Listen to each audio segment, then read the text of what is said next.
এক রাতে সব শেষ, পুকুর ভর্তি মাছ মরে ভেসে উঠল, রহস্য এখনও অজানা।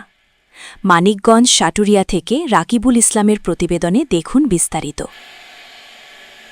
সিংগাইর পৌরসভা অন্তর্গত বিনোদপুর ৯ নং ওয়ার্ডের একটি মৎস্য খামারে হঠাৎ করে সকল মাছ মরে ভেসে উঠেছে, যা অত্যন্ত উদ্বেগজনক ও দুঃখজনক ঘটনা।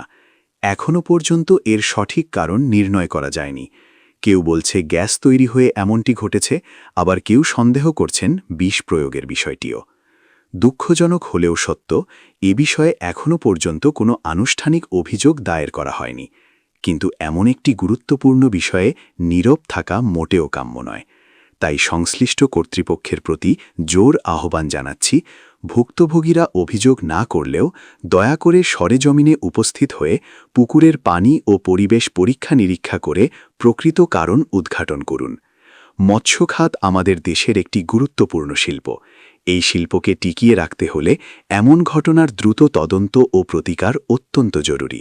আসুন সবাই মিলে সচেতন হই এবং আমাদের মৎস্য সম্পদ রক্ষায় এগিয়ে আসি।